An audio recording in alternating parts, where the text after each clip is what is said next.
Welcome to the Lawyerist podcast, a series of discussions with entrepreneurs and innovators about building a successful law practice in today's challenging and constantly changing legal market.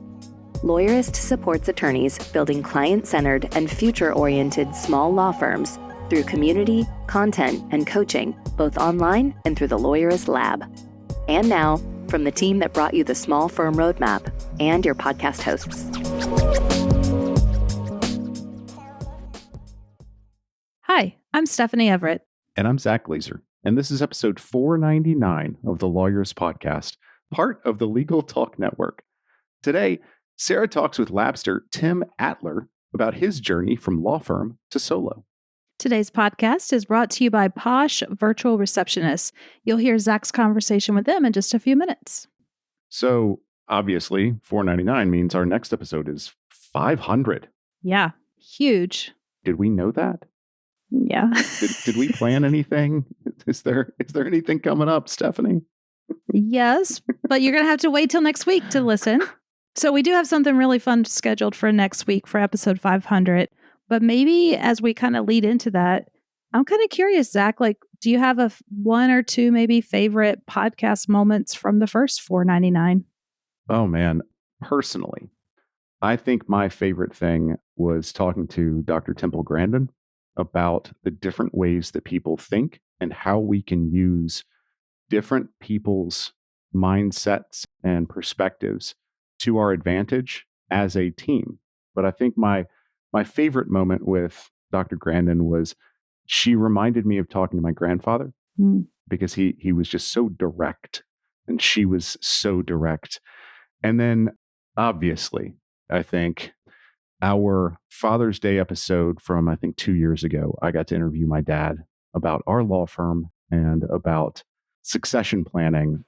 And my father passed away last year, and I haven't been able to listen to that episode since.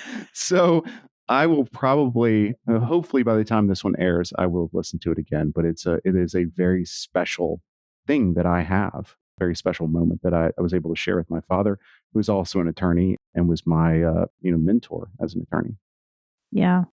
I love that you got to do that interview, and I knew that was going to be your answer to my question. I mean, right. Otherwise, Zach, we were going to have words.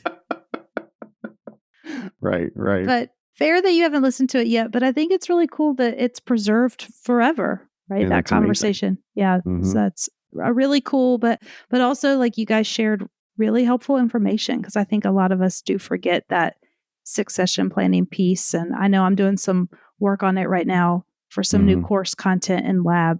So that's super, super important. Yeah. Well, and Dad was a very real person. He was always willing to open up. And so I think we did get into some very specific things and very things that resonate with a lot of firms that are trying to figure out their succession planning. But Stephanie, how about you? We've done a ton of episodes. What's something that has spoken to you?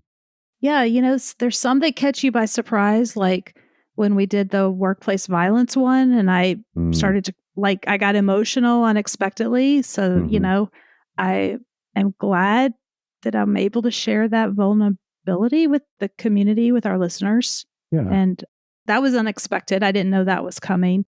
I'm still kind of fangirling over my conversation with Alicia Menendez, because I think at the end I was like, we would totally be friends in real life, right? I was such a geek.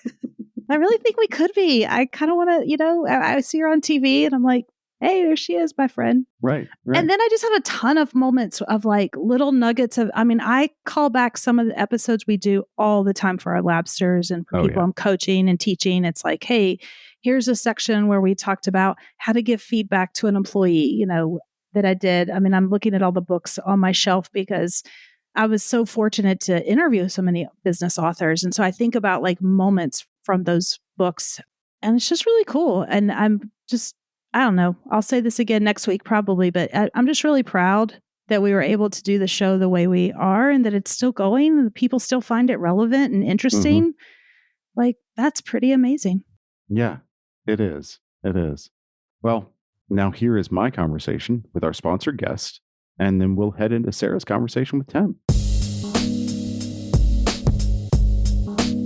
Hey, y'all. Zach here with another quick sponsored segment. And today I have Crystal White with me from Posh Virtual Receptionist. Crystal, thanks for joining. Thank you, Zach, for having me. Now, for those that don't know, Posh is a 24/7 live answering service that helps a lot of different industries, but absolutely focuses on the legal industry specifically. And you can see that in a lot of the integrations that they have with Clio and Rocket Matter and Calendly and Setmore and all of that. Crystal, let's dig a little bit into Posh specifically. What are some of the features that you really like out of Posh and the Posh app?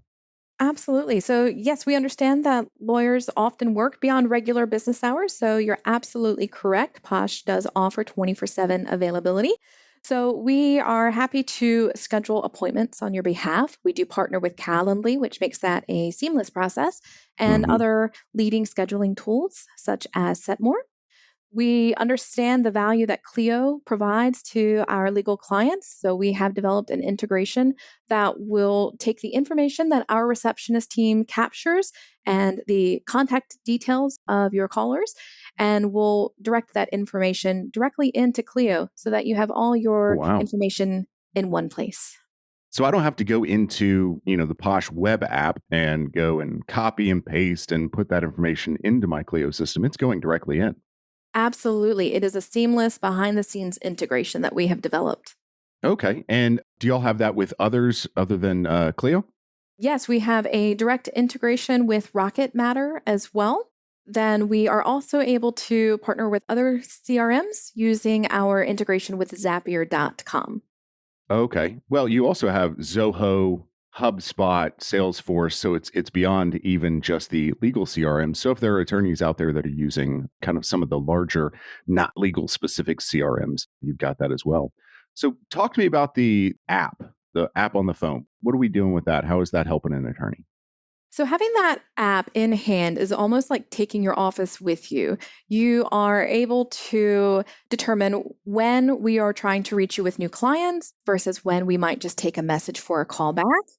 You're able to organize your messages so that you know what is still actionable versus what you can archive as already done. The app will also sync in with your calendar. So if you have upcoming appointments that it would be wise for us to know about so that we're not interrupting you, you can apply those into your app as well so that the receptionist team is always well informed. So the app also provides the ability for you to mask your personal number. You can place outgoing calls from the Posh app.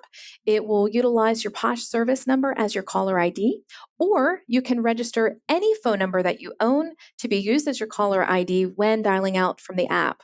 So if you're on the go, but you need to call this client back right now, rest assured, we can keep your personal number private. Oh man, that's huge. So not only am I getting the messages that I need from my business phone, I'm essentially bringing my business phone with me in my pocket and able to keep people from texting me back on my personal cell phone number. So Exactly. the app, is it Apple? Is it Android? Where can I get it? Both. Okay. Both on the App Store as well as on Android. Okay. Well, Crystal, so we get the app. It's on iPhone, it's on Android. You can get it from the App Store and Google Play, obviously. So it's my virtual receptionist in my pocket. What's the price for this? All right. So the app, of course, is free to download as part of our services. Our most popular plan is our Elegant plan. That's 100 minutes for $204. And if you happen to have a busy month and go a little over, each additional minute is billed at $2.04 per minute. Okay. And you guys have great names to your plans. We've got chic, vogue, elegant, luxurious, prestigious, lavish, exclusive. These are all plans that I would expect from a company called Posh. Absolutely. And special thanks. I helped craft those names. So, yes, Vogue, that is one of our most economical plans. It comes with 50 minutes at $119. So, if you're thinking you just may forward a couple of calls here and there, that's a wonderful option to get you started. And then you can sort of track your usage, see how the month is going. And we're always available to do an upgrade if needed. Great. Yeah. So people can kind of dip their toes in it and go, or they can dive right in if they know what they need here. Well, Crystal, thanks for being with me. Again, posh.com, but where can people find more information about all of this? Absolutely. Give us a call at 833-GET-POSH. That's 833-438-7674. Mention Lawyers, and you'll receive a 14-day free trial or 500 minutes, whichever comes first. Awesome. Well, thank you very much, Crystal. I appreciate your time. Thank you, Zach. Hi, my name is Tim Atler. I'm the founder of Atler Law Firm PC. We are a small civil appellate practice located in Albuquerque, New Mexico. And really happy to be here with you, Sara. Tim, it is so great to have you on the podcast. I've been wanting to bring you on the Lawyers podcast for forever now. So thank you so much for taking the time to share your story. So recently, our podcast team asked me if I personally coached any Labsters. That's who we call our coaching clients in Lab, our coaching program. And they asked me, do you have any that would be a good fit for the podcast? And of course, I was like, yes, Tim Atler for sure. And I wanted to bring your other team members on as well. But just for scheduling issues, I'm so happy to have you on because one, I've personally really enjoyed being your coach over the last couple of years or so. You've definitely been one of my faves. Like, I mean that. And two, your story is so relatable in so many ways to other solo and small firm owners. And honestly, I'm really proud of the way that you've committed to this journey of improving yourself personally as a business owner and a lawyer and an employer. And also because along the way, we've kind of discussed like an opportunity to make a really big investment decision in your firm as far as hiring for a pretty high level role, Right. which I honestly think would be scary for a lot of business owners. But you went at it with so much courage and a good strategy, which is the important part. And so we'll definitely get into that in this conversation. But let's start at the beginning, just for some context. Sure. Why did you start your law firm? Like, what was your vision at the time? What were you hoping it would do to serve your life and serve the world? Like, and how did you imagine it would go in terms of day to day? Well, so surprisingly, I didn't have a much of a vision at the time. What I knew was that I was interested in appellate practice. And for me, that went back to law school, where I had some great experiences with appellate moot court competition. I had sort of gone for a long time in my youth, not really knowing exactly what I wanted to do for a job, for a living when I grew up. And participating in the moot court competitions was that moment where life came and sort of hit me in the head and said, this is what you're doing, which is great because when you finally realize really what your calling is and what your skills are and what you're naturally good at, it's a blessing. It's a wonderful thing to really figure out and realize. But translating that into a career is not that straightforward. So I did an appellate clerkship for a couple of years after I graduated from law school, which was wonderful. It definitely reaffirmed my interest in appellate practice. And then I joined one of the bigger firms here in New Mexico as a litigation associate. And I got great training there, developed some great relationships that are ongoing today. But it's very hard to break into the world of appellate practice. It requires experience. It requires some very specific skills. And it took a little while for me to start to get some traction in that area and then to develop a little bit of a reputation for myself, both within the firm and beyond.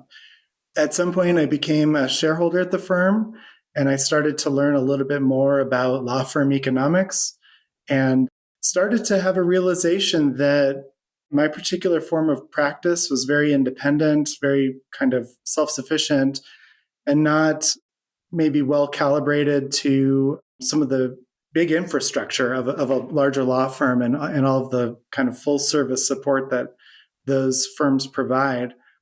And it just kind of dawned on me eventually that I wanted to go off on my own and start a solo practice. But getting back to your question of vision, there wasn't a lot of vision at that time. It was really just thinking about it as doing the same thing I was always doing, but in a different context, which is just on my own. And what I didn't appreciate then that I so appreciate now is that my firm, even though it was just me at the time, was its own thing, its own entity, having its own needs. And we'll get into this, I think, a little bit more, but that's part of what I learned when I met you. Yeah, I think that, whether or not you start a business with a vision of exactly how you want it to be, and here's how many people we want on the team, and here's how much revenue we want to make, and all these things, or we don't, we just kind of ease ourselves into it and learn along the way. Either way, we're inevitably faced with some unexpected challenges that we might not have anticipated. So, along the way, what have been some of those challenges that you have faced, maybe not expected? Let's start with that. Yeah. So, one of the things that I figured out pretty quickly is that this running a business thing is not that easy. It seems, maybe I was naive, but it seemed fairly straightforward. You hang a shingle, you get a web page, register your business, and you're off and running. And some of that's true, but there's a lot to it, obviously. Not even just talking about the back office piece of it, but just thinking about your processes, whether you're going to hire anyone, accounting, bookkeeping, all of the stuff that makes the firm go. That was a lot to take on. And one of the sort of blessings that we've had in the firm is that we've had no shortage of work. And so as clients started to discover that I had gone off on my own, and new clients learned about me and the firm, I was getting great work coming in. And I think a lot of lawyers can relate to this, but between, all of your family obligations that you've got and your substantive work that you're working on, and then as a business owner, the administrative piece of it, I really started to get behind on a lot of things. I felt like I wasn't doing any of the things well, really felt spread out. And those were kind of the main challenges that I was having.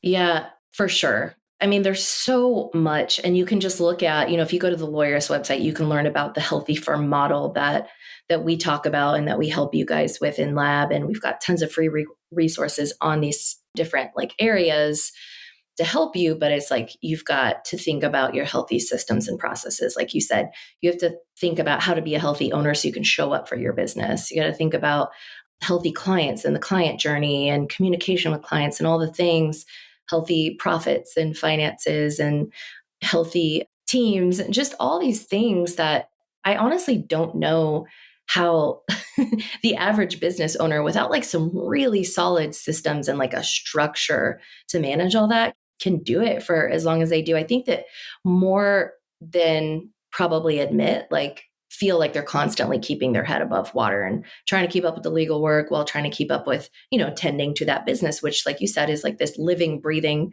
entity, this thing that has a circulatory system, and we hope and we want it to function well.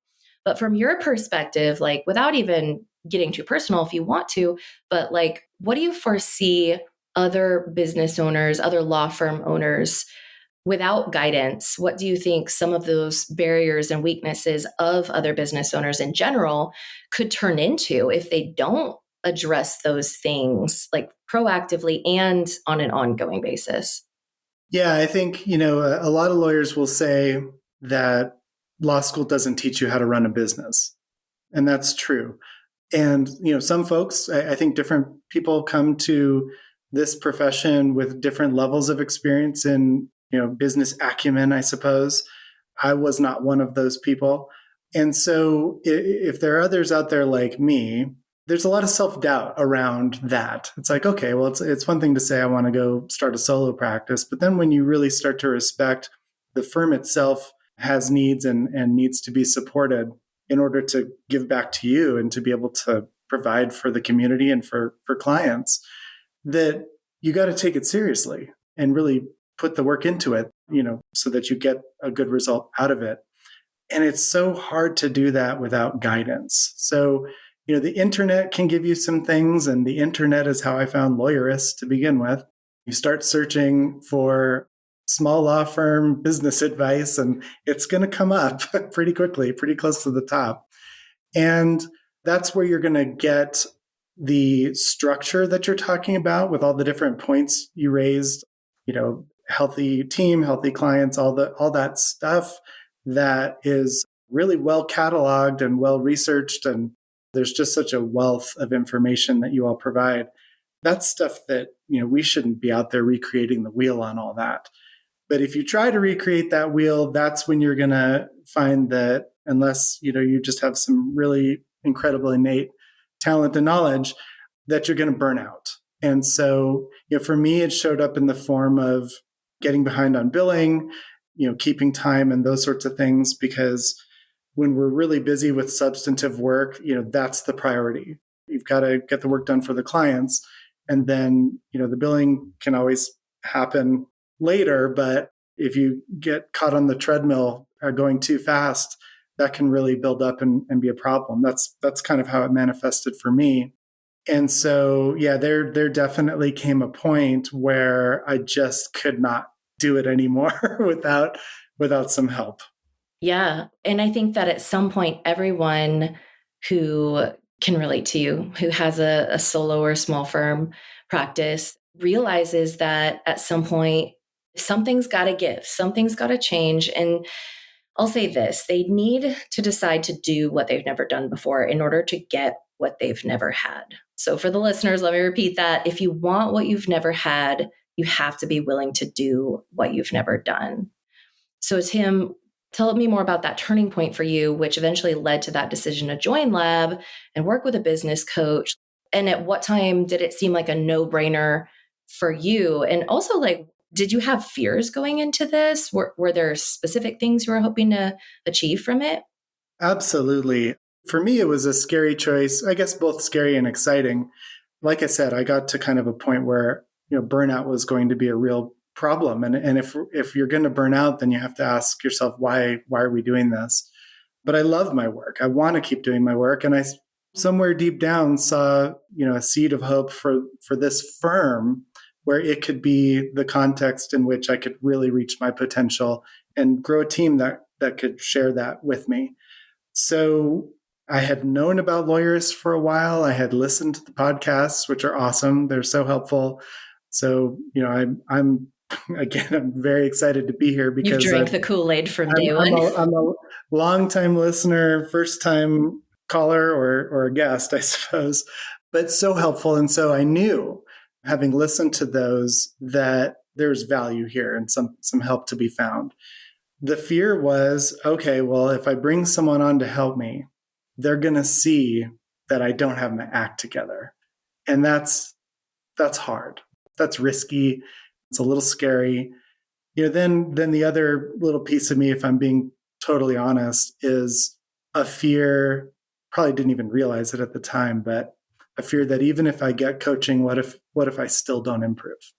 That was the sort of the darkest and hardest fear, because that's just self-doubt, sort of in its purest form.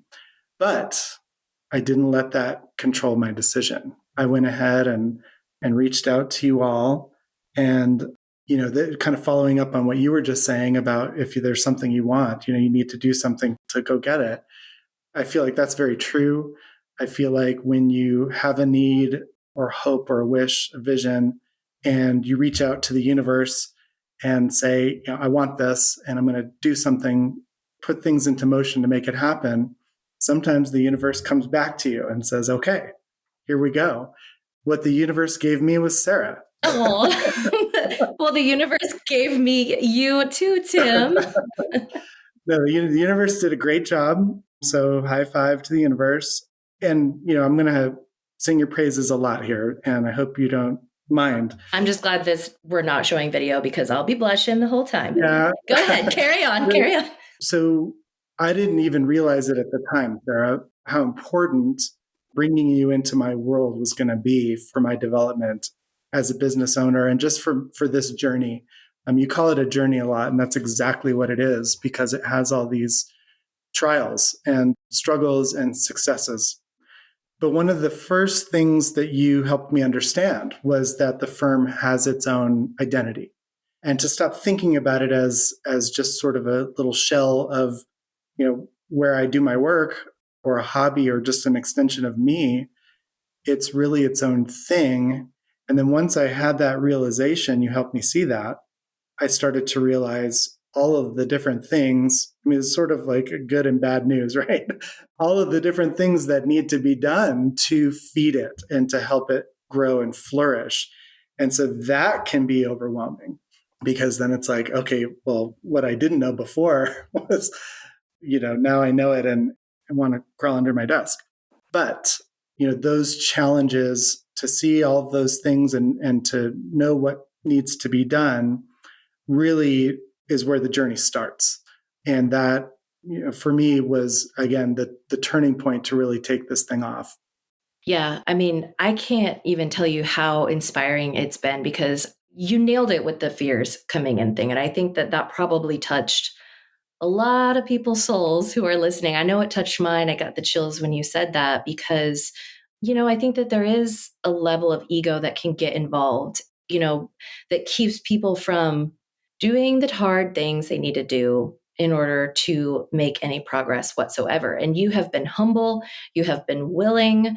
And I hope that, throughout our journey together, you have felt my support in a way that's not like I'm constantly pointing out your flaws or what I see as missing or what I see as wrong. But I've kind of let you bring those to the table. And me personally, as a coach, I don't typically take a tough love approach. It doesn't work for me, because I already know that people like you already beat yourself enough for the things that you feel are your weaknesses or the business's weaknesses. So what good would that do for me to just, drill that in? And rather we stay in a solutions based mindset, and we look at, everything as experimental, well, let's try this and let's try this and let's gather data and let's, go from there. And I think that this idea of you nailed it. The business, you are not the business. The business is its own separate thing. That's a huge, huge shift that I've seen in you. That was kind of like the linchpin that unlocked all of the changes and progress that you've made. The business, going from the business owning you to now you are owning the business. And you're not so much in this reactionary place. Although we can, as people tend to default back to being reactionary when there's a lot of things going on, but we constantly have to come back and come back and come back and reshift and refocus and prioritize. Honestly, I wish more firm owners would make that kind of shift like you have, because there's so many positive things that start happening when they do. Yeah, let me just interrupt you for a second there too, to talk about sort of what that's like when we have our discussions on the coaching calls from my perspective. So you and the listeners have probably picked up on, all of the sort of self-doubt that was surrounding that decision to get started with coaching. But what's so amazing about that process and about working with you is we come into these calls and we're just working problems, solving problems in an environment and in a space that is just so welcoming, so non-judgmental, encouraging. And it's impossible to put words to how valuable that is, how impactful it is, especially for someone like me, where I can have a tendency to be self-critical. To have someone coming back with positivity and saying, "Hey, Tim, what were your wins this week?" And I'm like, "Wins? Oh, yeah, I guess I could think about those." And really focusing on those and celebrating them and realizing that we're making progress as we go along. So that's the key that kind of unlocks the potential and shifts this from a feeling of, fear and maybe some anxiety to hope and excitement to see what the potential could be for this firm to start to take what was a very fuzzy or maybe even non-existent vision at first to a clearer picture and a clearer vision and some excitement to build and get from here to there. The environment that you have provided was absolutely key to that being possible. I'm so glad you feel that way. That was so beautifully said. And yes, it's a really important part of the progress process to celebrate your wins along the way. Okay, so let's get specific, Tim. What would you say has been the most impactful initiative or focus over the past year or two from a business owner perspective, meaning not the actual legal work, but what we've worked on in your business? So this one's easy. at some point along the way, I think it's fair to say that you had the epiphany. I'm not going to take credit for it, but I agreed with it, which is you suggested to me, Tim, you should think about hiring an operations manager. And that suggestion, I think, was born of the fact that, there are all these things to work on. There are all of these facets of the business that need work and attention. And it's helpful to have a team member whose job it is to make sure that all of those balls are rolling and making progress and moving forward. It's very difficult as a busy practitioner to be working on all of your substantive legal work and also, taking the time to really do some of the hard work to get your processes in place and develop them, figure out what they're supposed to be, run team meetings, all of those things. So you had the idea. I agreed. I could use the help. I think one of the things that's very scary for a lot of law firm business owners, particularly for solo folks or small firm folks, is the prospect of, number one, just hiring anybody, but number two, hiring someone who's not going to be an income generating employee. So it's one thing to hire another attorney, which I did a couple of years into my practice. My colleague, Jasmine, who's my fellow appellate attorney here, that was a great decision that allowed me to, increase my capacity for the substantive work. But a lot of these business related issues were lingering. And so, the fear is, well, I'm going to hire somebody, they're going to command a high salary, and their time is not going to translate into billable hours. They're not going to generate income. Can I afford it? So I think that's probably a big hurdle for a lot of people. But part of what helped me get over that hurdle was the thought that, okay, if we're really being serious about growing this firm, about maturing the firm, then we need someone whose job it is to really take the lead on a lot of that stuff. I of course would still have the vision. That person would be what Lawyerist calls the integrator, the person who makes it happen. And so that solidified the decision to go ahead and do that. But it was quite a process to get it done. Oh yeah, I'll never forget the conversation that opened up that whole new universe for this business. And from day one, I was getting to know you, and I was getting to know some of your strengths and weaknesses, but more importantly, what you like to do, what you want to be doing more of and less of. Specifically, like what your ideal role is in the firm. That's one of the first questions that I ask early on. I wanted to help you craft things in a way over time that allowed you to be more in your ideal role. I needed to figure out what your natural tendency was. Were you more of an integrator or more of a visionary type? And so I remember that conversation exactly. We probably have it recorded, so where I'll have to, go back and send it to you for fun. But, we were talking about your ideal role, and I said, let's go back to the accountability chart. Just a reminder, there's this visionary who comes up with, the vision, and they decide where they want the boat to be pointed and where they want the boat to go. And usually in a small and solo law firm, that's the business owner. That's the main lawyer that starts it. And then there's also this need or function, according to an accountability chart, for an integrator. And those two different roles at a leadership level are completely different. They're good and bad at completely different things. So the integrator is better at taking the visionary's dream and where they want the boat to go and actually making it happen, and then managing the day-to-day things that come up and all the things that need to do to get that boat where it needs to go. And so we quickly identified you more as the visionary type and as the one who would be the primary lawyer, right? So I just remember this light bulb moment when I was like, you know what? Let's consider hiring an integrator, which ended up being your operations director.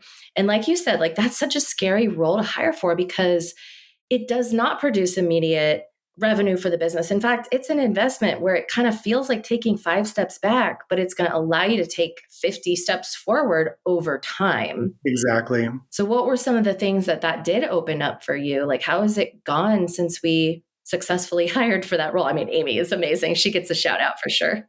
Yes, absolutely. And let me back up a little bit and talk a little bit about the process of finding Amy, because that was something that you helped me a ton with. You can't just snap your fingers and have your integrator appear. That'd be cool, but that's not how it works. you actually have to post a job ad and interview folks and screen resumes and all of those things. So you gave me some great advice. I drafted up an advertisement for this role. You helped me with it.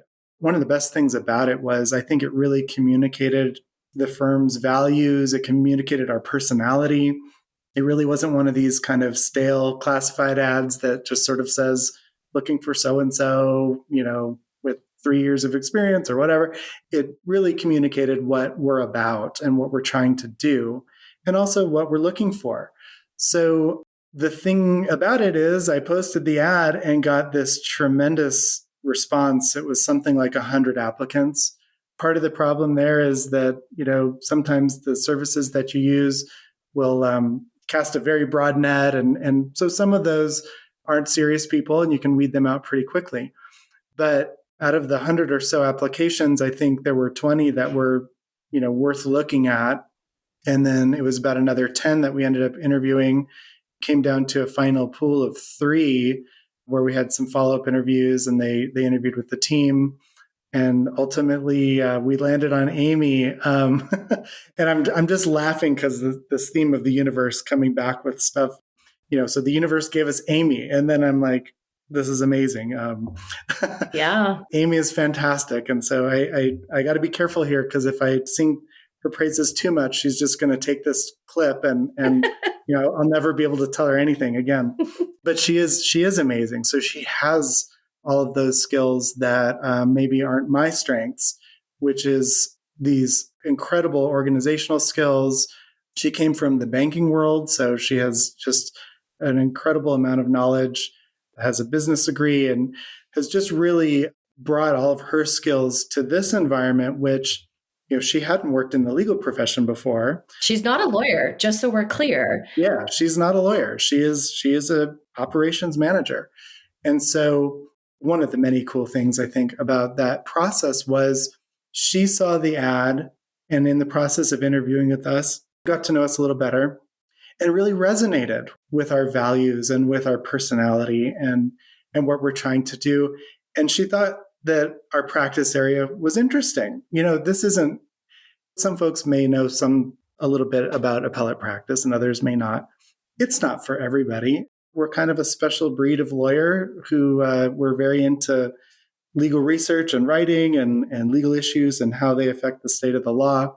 And I think it's very cool. And I know my fellow appellate practitioners out there do too. But it's not for everyone.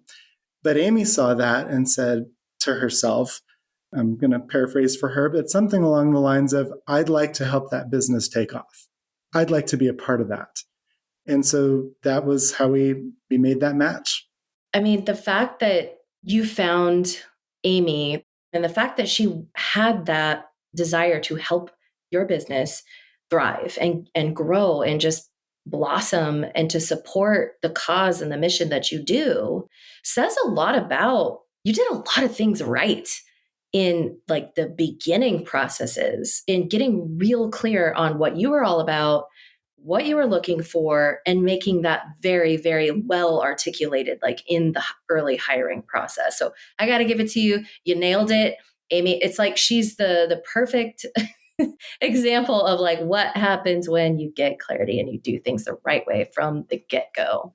Absolutely. I'm going to follow that approach for all hiring going forward. It's such a successful effort. It was great. Yeah. And it opens up, I'm sure, a lot of people's ideas about what's possible. You can bring a fellow attorney into that role, or you can bring, a non-attorney into that role. We hate that word non-attorney, but there's so many different opportunities. I personally coach someone in that role who is not an attorney. They are like an integrator type, sort of like an operations director. And I've been working with him for a couple of years. And so whether you're an attorney or not, you should have someone serving that function and serving it well. And there's a lot of opportunities there. So how have things changed since Amy came on board? What has improved and what's this like going to open up for you in the future? Yeah, that's a great question. And I want to take a little time to answer it. So I gave Amy a list of duties as I had sort of catalog them in my mind and figuring out what I would be looking for from the person serving in this role. So those cover things like financial planning and oversight, managing relationships with our vendors, handling billing, handling the development of our internal processes, taking a project management approach to our case management, taking a proactive approach to client relationship management. And I think that's really key. Being in charge of marketing, being in charge, helping us figure out our goal setting and performance. What are our key performance indicators, our KPIs, being responsible for human resources and team management, and all of those sorts of things. It's a long list. I didn't even finish it, but then it sort of reaffirmed like, oh, I was supposed to do all that. Okay. So true, right? Right? It has to be done. Yes, it does. But the way it's made a difference is we're now tracking all that stuff. So I meet with Amy weekly, actually more frequently than that, but at least officially weekly, to go over our progress on all these fronts. We also have kind of impromptu meetings throughout the week as well. And our main focus right now is on the project management piece of what we're working on. So we're trying to formalize our internal processes, coming up with an approach to the legal work that we do as a project that needs to be managed. So what phase are we in? What are the things that need to happen for us to advance to the next phase? And building that into a system that actually catalogs all of that, prompts us to do things if we haven't done them yet, and things that formerly we were just relying on our own memory to remember to do. But when you get really overwhelmed and stressed and you're busy, some of those things can fall through the cracks. And knowing that there's a system external to our minds that we've now been able to delegate that to is huge. We're not done with it yet. It's an enormous project to build that system, but we're having beta versions of it and already seeing some of the benefits of it. And of course, that will help us scale as a team. So as we're trying to grow a little bit and bring on more attorneys, we will have that system in place for them to take advantage of all of the hard work we're doing now. Yeah, to replicate that. Absolutely.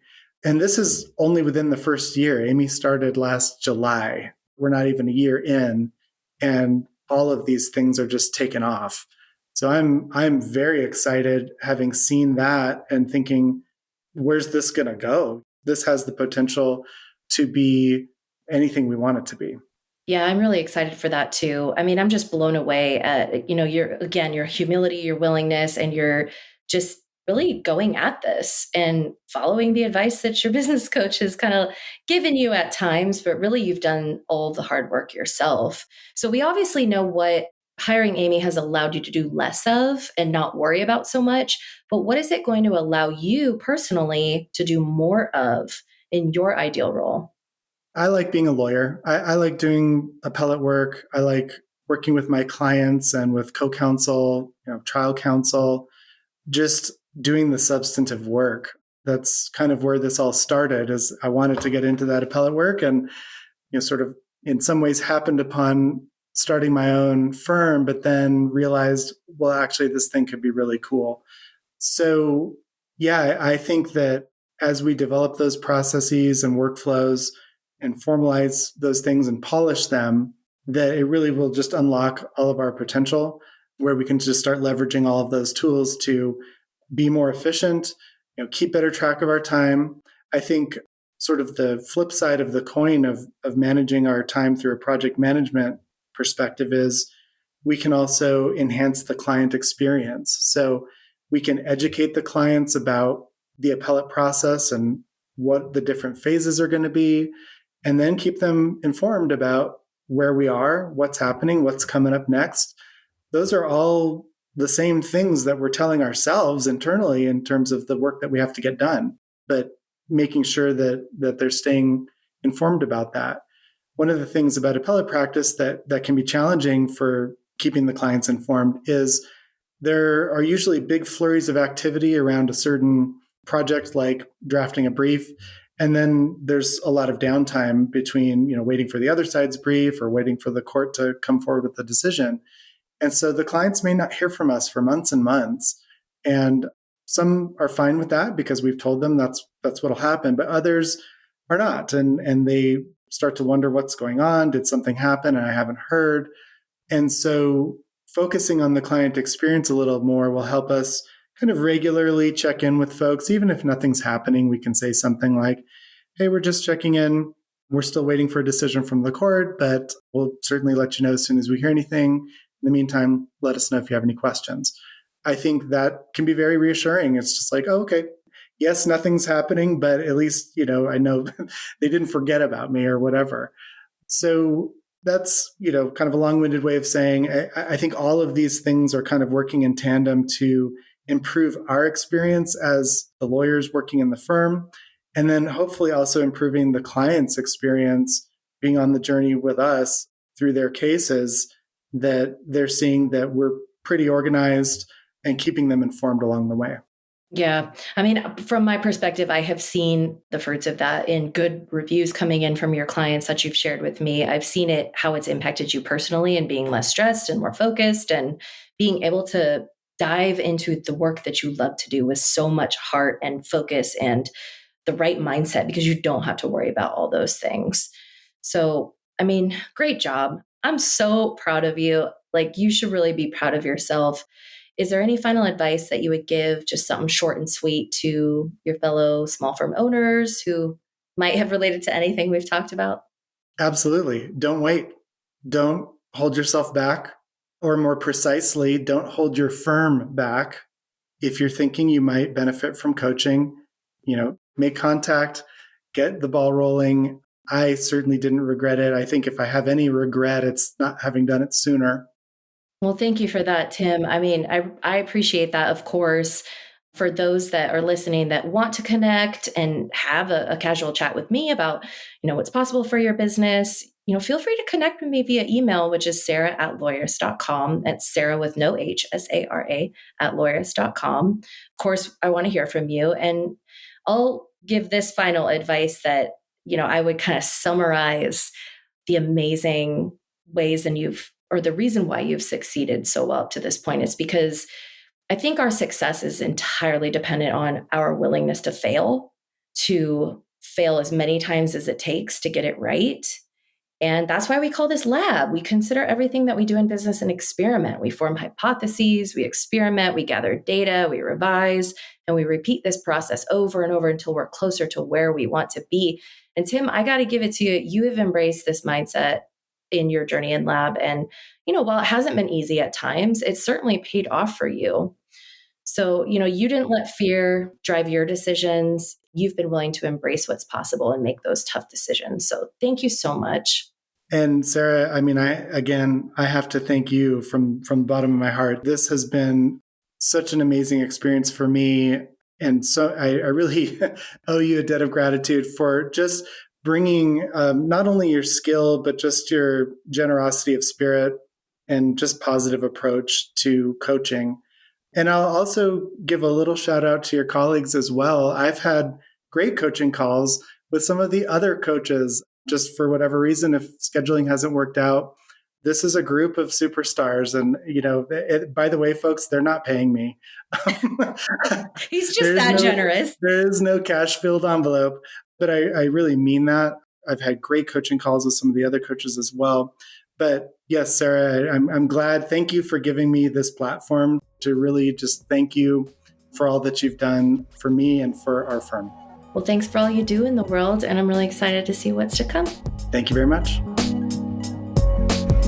The Lawyerist podcast is edited by Brittany Felix. Are you ready to implement the ideas we discuss here into your practice? Wondering what to do next? Here are your first 2 steps. First, if you haven't read the Small Firm Roadmap yet, grab the first chapter for free at Lawyerist.com/book. Looking for help beyond the book? Let's chat about whether our coaching communities are right for you. Head to Lawyerist.com/community/lab to schedule a 10-minute call with our team to learn more. The views expressed by the participants are their own and are not endorsed by Legal Talk Network.